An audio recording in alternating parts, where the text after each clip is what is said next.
Hey folks, welcome back to the shop. Today I'm going to be making the Christmas diamond painting pen.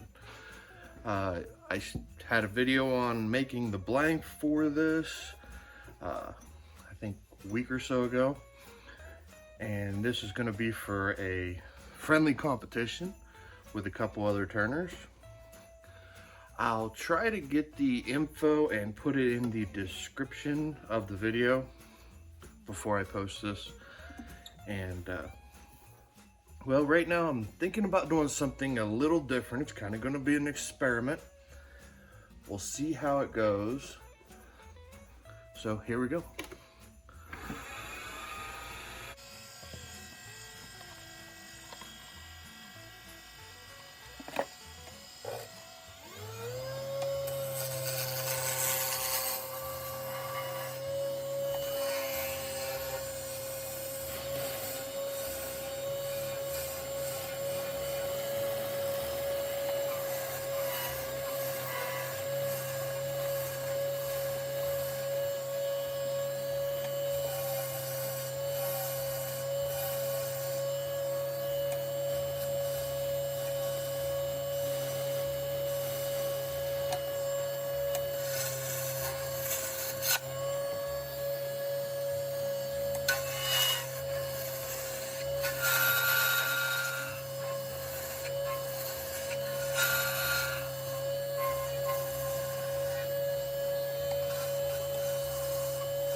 Okay, so I've started out and I've turned it into a standard tube shape.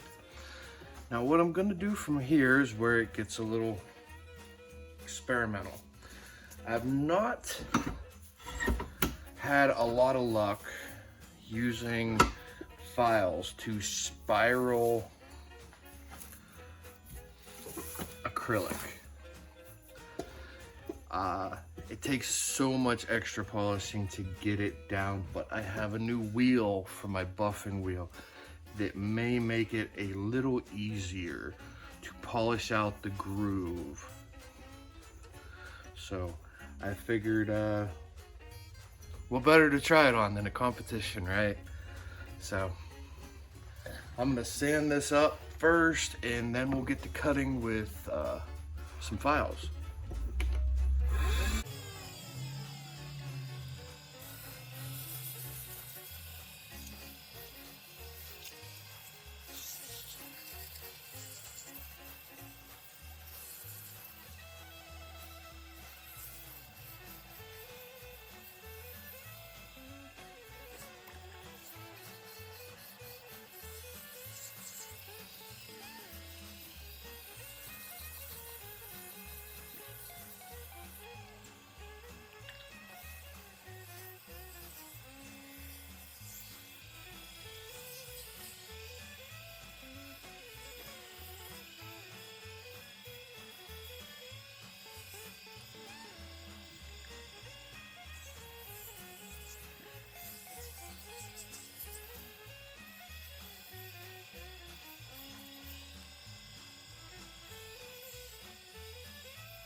Okay, that looks pretty good. I've sanded it up to 600 grit. And now we will start the spiral process using a couple. I just got these brand new Nicholson files. If you plan to do this, I don't, if it's wood, if it's acrylic, you're gonna try to do anything, I recommend buy good files. Nicholson is probably the best one I've found yet.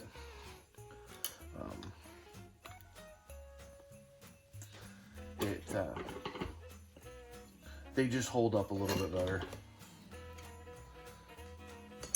They last longer, they stay sharper. these little file handles work really well. If not, you can use golf balls. They work really well too. The drawback is, I think I glued this one on, so I can't reuse it. Some people chop the tops of these off and then just stick the file right into that spongy stuff that's inside of a golf ball. But I just drilled a hole and glued it in. Those are my files I use to clean out the inside of drum tubes. This, however, is a 6-inch mill bastard file, and this is a coarse one. And that's all the information they really have on it. But what I'm gonna do is I'm gonna pick a starting point. It's just a little easier on wood because usually you have little rings that are equal on each side. So for me, I'm just gonna pick the number 1 on my new chuck. My lovely wife just bought this for me. And we're gonna start right there. This is a new Nova chuck. She got it for me. Still need to find some longer nose jaws that'll work on it for what I do, but so far it's a huge upgrade. It's a lot lighter than the old C style that I had, so it doesn't put as much drag on the engine, on the motor. So we're gonna start by establishing the first cut, and we're just gonna go a couple little strokes, real easy. There we go.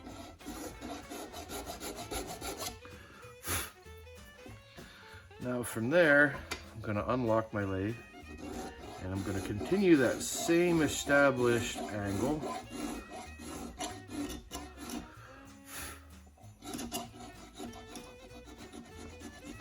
Try not to hit the brand new chuck that I just got too much. Now we're gonna go continue this angle. And this is cutting very nicely and very quickly.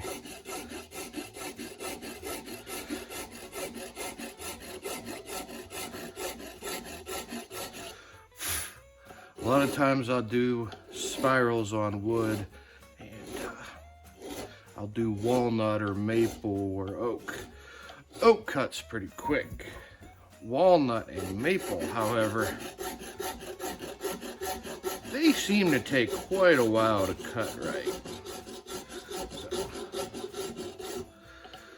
I'm just coming back with a couple long strokes to clean up. Try to keep it smooth.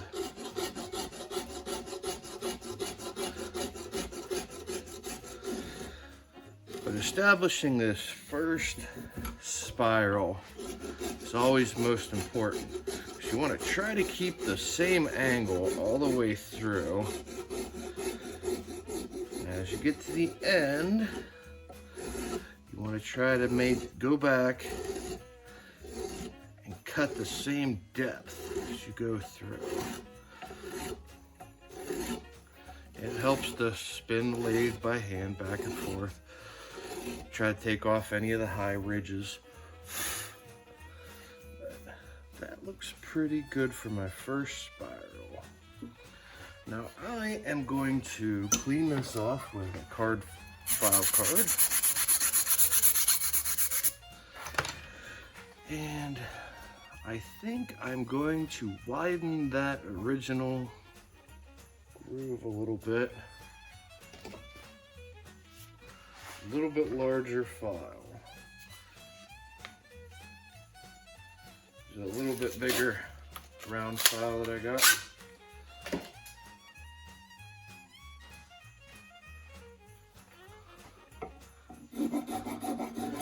And this will help to take down the edge a little bit too. We're gonna just widen it out, take that corner off the edge a bit.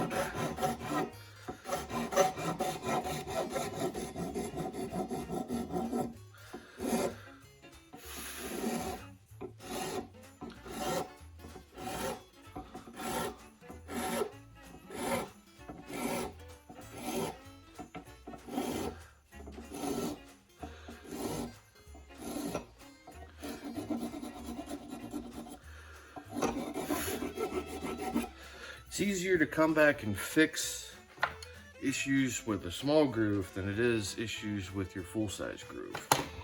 That's why a lot of times I'll come through with the small file and then come back with the larger file. And if you want to do some even other different types of spirals, you can come in with a half round, which is real wide, and it'll knock off the edges. Sometimes I'll do this just to give it a more rope play quality. But now for the second spiral, I'm gonna go right in between the grooves. Try to get a nice cut.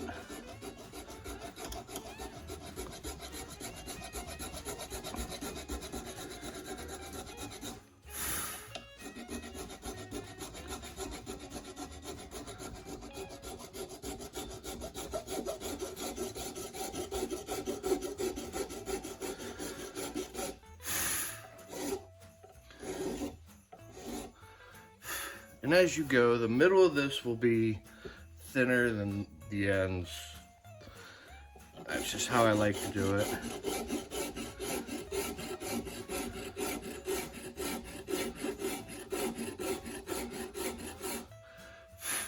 Gives it more of a twist. Almost looks like you took it and just twisted this way.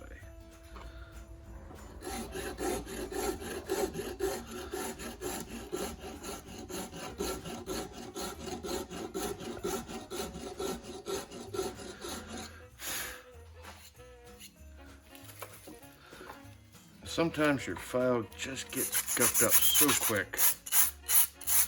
Come back.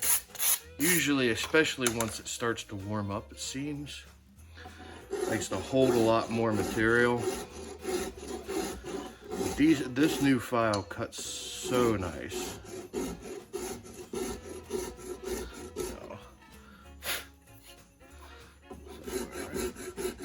Where do we want to be?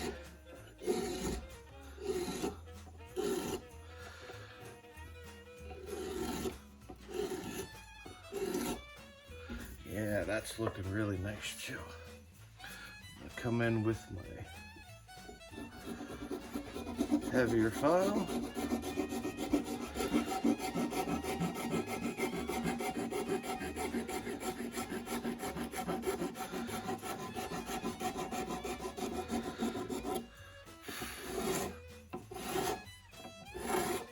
And the second one's always a little easier to do than the first cut, because you've already established everything, so you don't have to make as many corrections.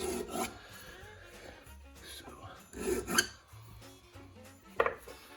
bringing it down. Now I'm gonna come in and I'm gonna start the cleanup procedure with which if I was doing just wood,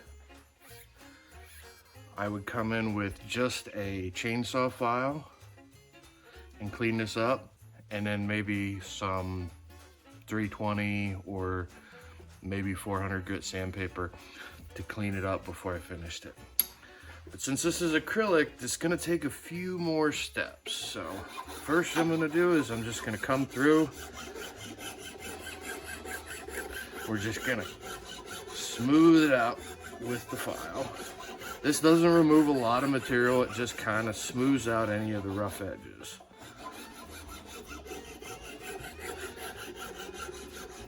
Now after this first pass is where we get a little bit different. I'm gonna take it at a more acute angle, I suppose. And I'm gonna come in and what I'm doing is I'm working the edges just to soften them make them flow down into the dips a little bit better. You don't have to do this. All depends on what look you're looking for. I like it to look more natural, so I tend to do this. I've done a lot of different spirals. I like it. It's a kind of a lost art. The old books, old turning books, talk about how to do all kinds of different spirals and flame finials and different things like that. And they get so in depth with it that most modern makers, they don't want to deal with it. They'll use their CNC machines or their 3D printers or computerized devices to get this same hand carved technique, which is fine if that's what you're into, but me and computers aren't exactly the best of friends. So, I'm gonna take, real simple, this is the knockout tool for my lathe. And this is some double-sided tape. Same stuff you use to put plastic on your windows. I put a little bit on here, peel it off, and stick my little bit of sandpaper right to that sucker. Sometimes it works, sometimes it doesn't. It's a little cold in my shop, so tape's not wanting to stick very well. But even if it doesn't, it gives you a little bit more of a grip, so it doesn't slide around and smush up. So I'm gonna go back through here and I'm gonna sand as well as I can in this fashion. And this will not only knock down any bits I missed, but it'll start the polishing process on the groove.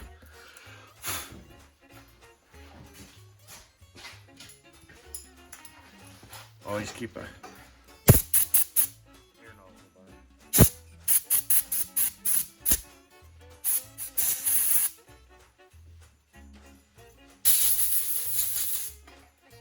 Helps to clean out the sandpaper.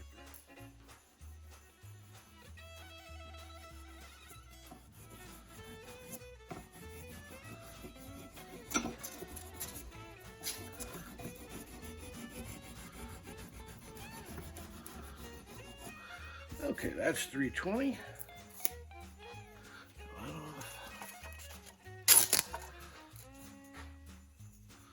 400.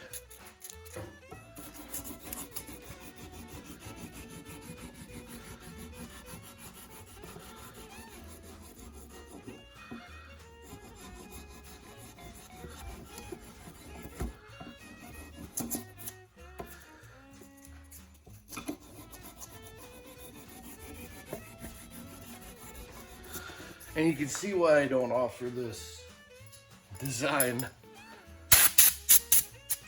for my typical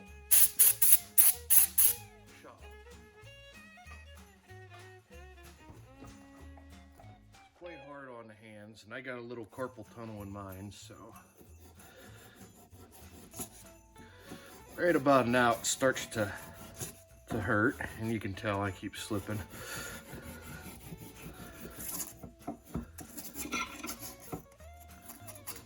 Okay.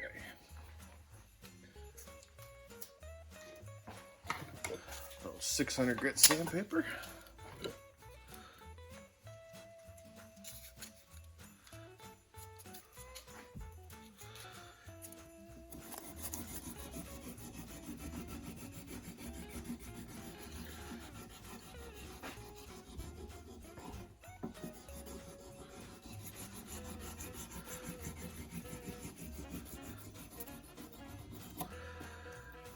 Okay.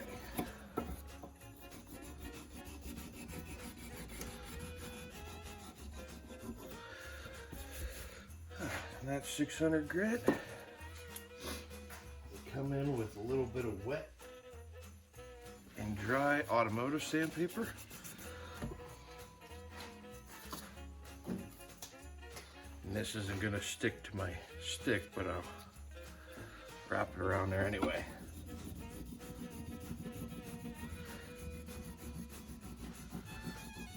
Should probably put something down over my lathe. Usually I use a water bucket, but kind of gets in the way when you're doing this.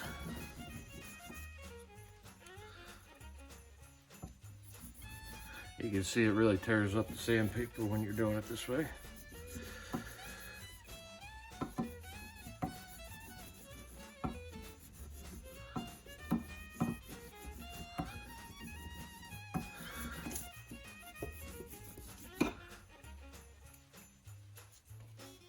And nothing I've ever done is really a big secret. I know a lot of people ask me why I give away my secrets and how I do things. I want the craft to live on, and some of the ideas that maybe I have you might have not have thought of. And there's nothing wrong with that. There's nothing wrong with trying to learn. Every time I do something, I learn something new.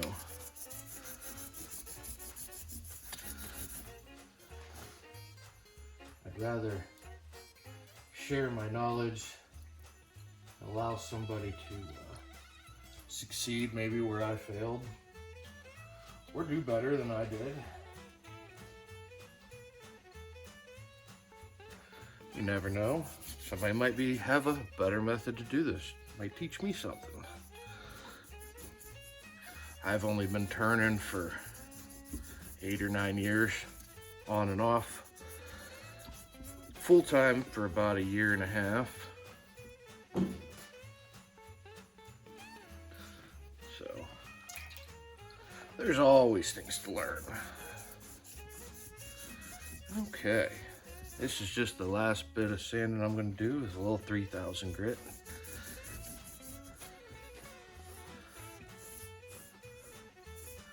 A lot of people say grits this high aren't really going to do much.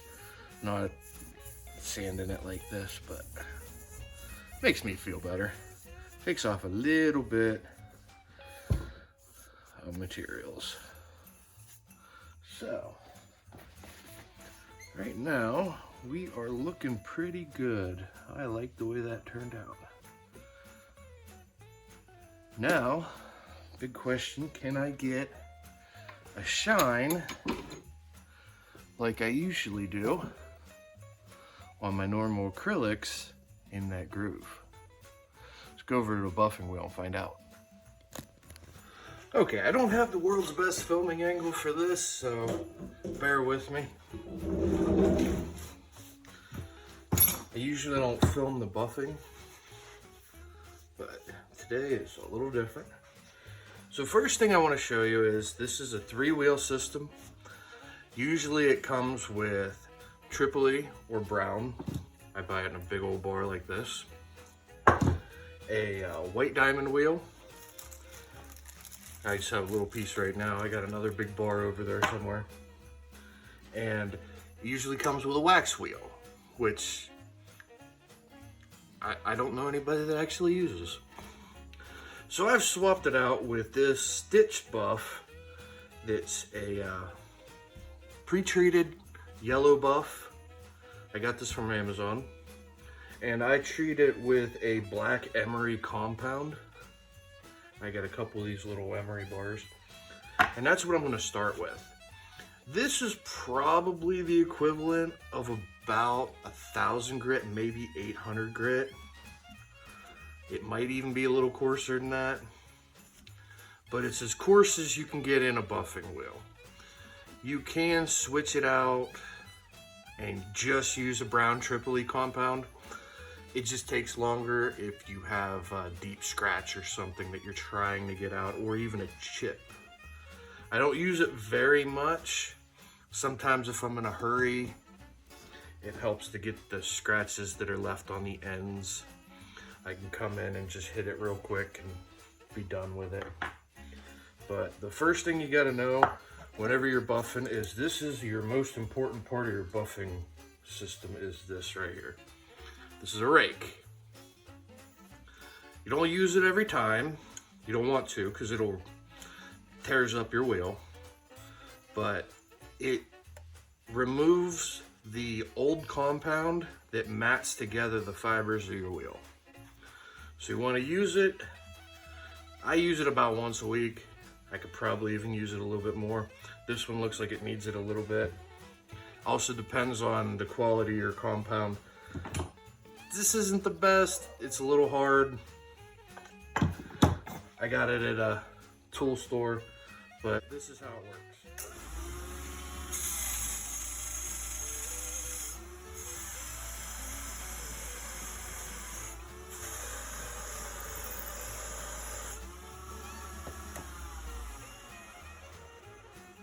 And that's it.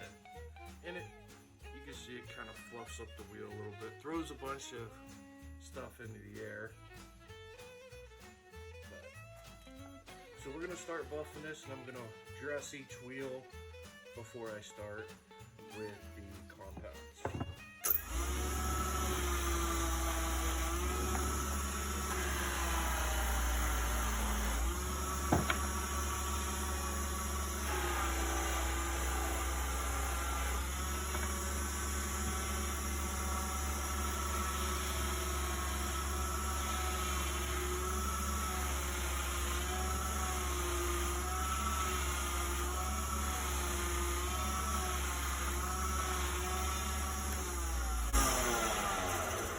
This wheel, if you ever get one of these and you decide to use one, remember very, very light pressure. It will burn acrylic very fast. It will burn wood. It'll burn right through your CA finish. So very light pressure. These can take a little bit more pressure. They'll collapse before you hurt your work usually. But this one will not collapse. It will eat through your CA finish. It will eat into your acrylics. So just a little warning.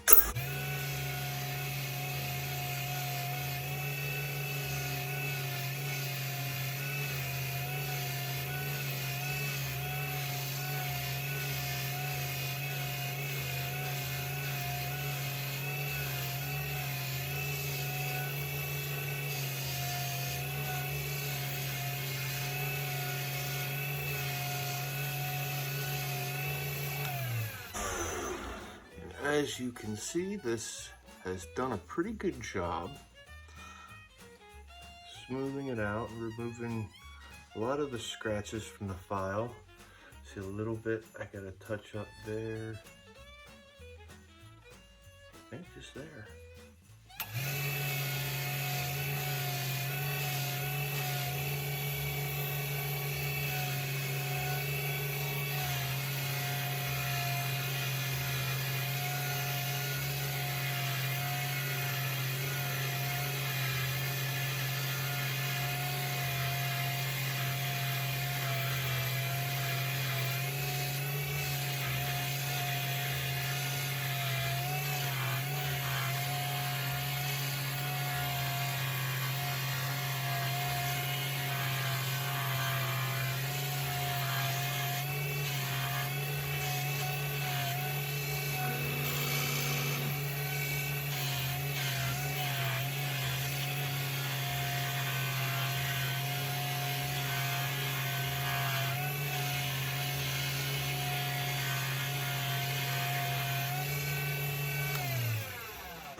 And that did an exceptional job getting it nice and shiny.